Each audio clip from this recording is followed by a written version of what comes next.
You're still tuning to EKSmê Live Mona, who DSTV channel 263. We're down to the last half an hour of the show. If you're only joining us now, then angazi ukuthi wophi lesikhathi, but worry not, because you are just in time for a wonderful interview that we are about to have with the incredible Naomi, who is of course an author, just self-published book that is titled Fatherless. She joins us today. Tell us a bit more about Ncwadi and of course what inspired this book and why it was so important for her to have her own, life and experiences out in writing. Naomi, thank you so much for joining us in studio today. How are you doing? How are you feeling? You look absolutely beautiful, I must add. Can you please just use your mic for us? It's Sure. on. Yeah.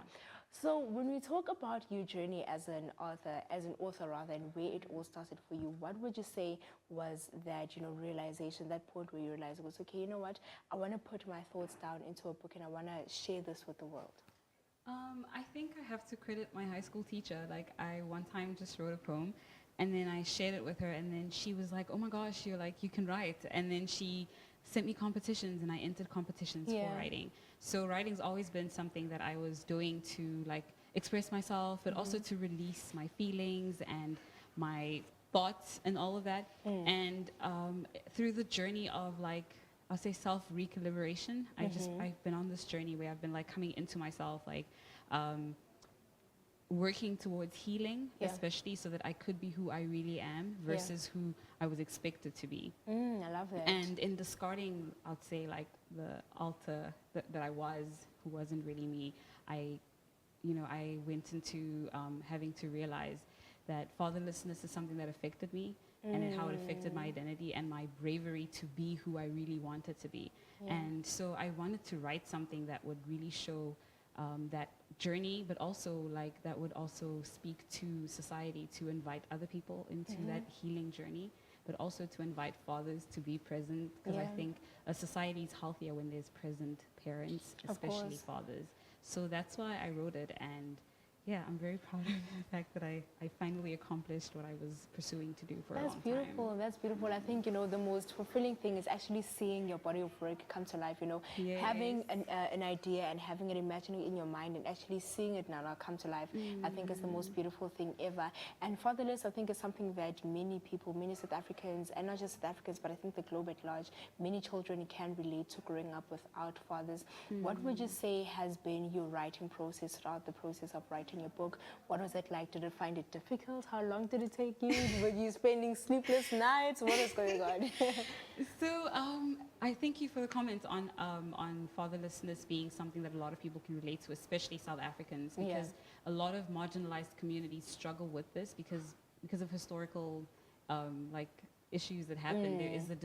There's a defragmentation in the family structure, and so I think it's relatable in that way. But also people who haven't necessarily went through that journey, like in terms of the past, can also relate, because everyone has a dad. And that's so true. and being present as a father is more than just like finances, like where you pay for school fees and things like that. It's We need also that emotional that connection. And so in the story that I've written, Llewellyn goes through that, and he has to heal because he had that absence. And so this journey was, I think it was cathartic, but I only realized it was cathartic after I wrote it. And when I wrote it the first time, I thought it was good, but when I had to rewrite. So editing is like doing everything all over again. That took so long, and I hated it. I didn't even want to read my work after. I felt so traumatized from the process, because there was so much work, and also because I'm like a perfectionist, wanting to make everything perfect, wanting the story to weave in, like the chapters to weave into each other, so that the essence of what I'm trying to communicate would come through. That was really what I think added to the grunt of it. And so I found the journey like hard. I can imagine. I don't think it was an easy journey. I think even pursuing your dreams is hard. I think I had to realize that as well, that it's so easy to visualize and to dream, but the steps that you take, because you're met with all these obstacles that your mind doesn't imagine. And then when they happen, you're like, oh my goodness, I didn't even know this. And I felt like I was such an amateur. Even when I was reaching out to bookstores, I was like, and learning the ins and outs of like, oh my gosh, like I have to do this. I didn't know. And it kind of also made me a businesswoman unexpectedly.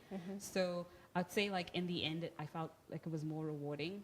And even when I first got my first copy, I was like, oh my gosh, I actually did It's this. finally here. It's really here. And even like getting my first customer was like, Yeah. oh my goodness. Like, It's being bought. like, yeah, someone's buying it, signing an autograph. Like people were like, can you please sign? I'm like, what? I didn't even, I never saw this. All I wanted to do was just get my story out there. Oh, man. So I think it's so rewarding in the aftermath, but like writing and getting it out there, and you know, because I initially published on Amazon as well, so that was also like, it was a journey. So I feel like it's the same as when you go hiking. When you're going to be on a mountain, it's not going to be easy, but when you get to the top and you see the view, it's so beautiful. And I feel like even just being here is just one of those the fruits of that labor, which I Man, appreciate. shout out to you for seeing it through till the very end, because as you're saying, I can imagine that it's a very tedious and stressful process, and you have to wake up each and every single day and tell yourself, well, you know what, I'm going to do this, come rain or sunshine, and you know, you did it, and here's the product, guys. We're seeing living proof of the product. A very beautiful book, Fatherless. If there's someone that is sitting at home right now, they're like, Yazindoni, I need to get my hands on this copy, where can they find Ngodia? And of course, how can they get in contact with you on social media? So they can get the copy from me. Like I have my own Linktree, so it's Linktree/Naomi Kusch. Okay. You can get it there, and then I've created a platform for people to be able to purchase it directly from me, because I'm self-published. But also, I am working with Exclusive Books Waterfront. So next week, Tuesday, we have a book launch with them at 6 p.m. for 6:30. Lovely. So people can come out, and we'll be having a chat there and launching the book. So people will also be able to purchase it at Exclusive Books. Yeah. At this point, it's only the Waterfront, but we will branch out to more exclusive books. Next week, Tuesday, Waterfront song get all together. Naomi, thank you so much for joining us in studio today. You're absolutely beautiful soul, and wish you all the best moving forward. Please make sure that you go out in stores and you purchase a Fatherless. But Omaje, we do have a performance on standby. Umashin is ready to take us away.